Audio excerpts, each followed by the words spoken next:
being in the interview of your life, surrounded by 4 managers, and your potential boss leans back, looks you dead in the eye, and says, "You seem fake." And you watch the other managers get up and leave. Mr. Toastmaster, fellow Toastmasters, and honored guests, have you ever been vulnerable? Let me back up. Being vulnerable can be terrifying. You probably felt this as a speaker, on a first date, or at a job interview. But vulnerability saved my life. It is the best way to connect. And I'm gonna tell you how. My story starts moving to Utah from Wisconsin. Bailey, my girlfriend and paleontologist, dreamed about the bones she could excavate. And I was starting to dig Utah myself. We were already planning on camping trips for the first time and getting other things off the checklist. Get a job. Check. Drive 22 hours to Utah. Check. Get an apartment, buy a park so Bailey can see plenty of dogs. Check. Before we even got to put our tents up, everything blew up in my face.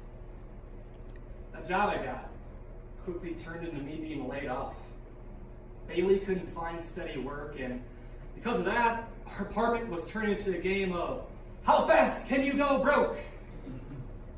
We were so broke. One day, Bailey went outside. She picked leaves off of a tree, put ranch on it, and called it a salad.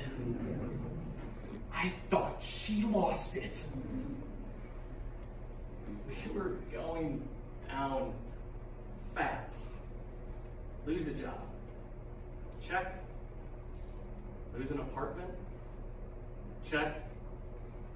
Lose your medical benefits. Being type 1 diabetic.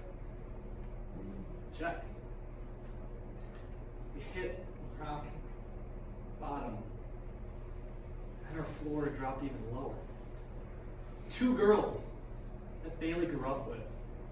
Girls so close, she called sisters, died in a Boeing crash. You mix unemployment, nowhere to live, and the deaths of 2 people you called family, you lose a lot of hope. I told Bailey I wanted to move back to my old job, but she wanted to stay. We wanted to be together, but our paths were slowly drifting apart. And then, finally, we got a glimmer of hope. An interview with a dreamlike company. In the interview, the stakes were basically, get the job, keep your girl, or don't get the job, and move back home to Wisconsin alone. No pressure. I was in the interview, and I put my interview game face on. I was presenting on my qualifications, what I've done well professionally in the past, and with some smiles and head nods, I thought I was doing all right. That's when my potential boss said,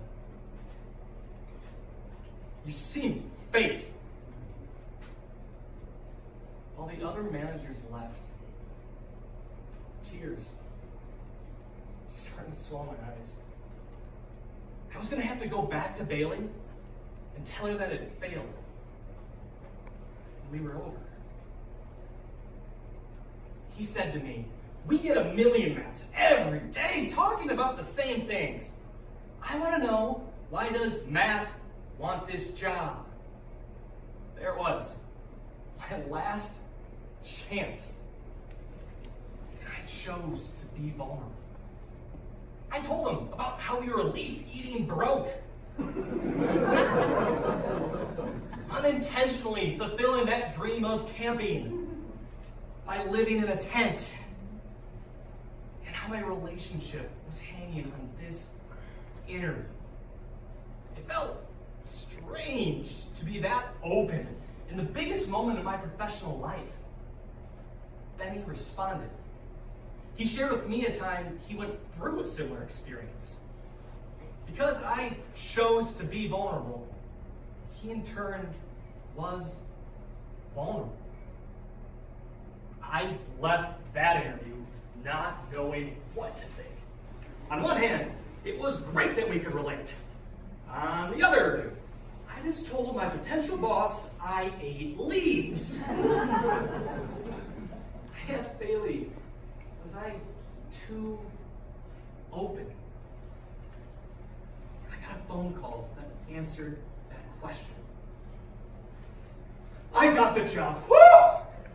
Woo! Not only did I get that job, I was promoted within 2 months. I got to travel to places like New York, LA, and Vegas and bring some money back into my bank account.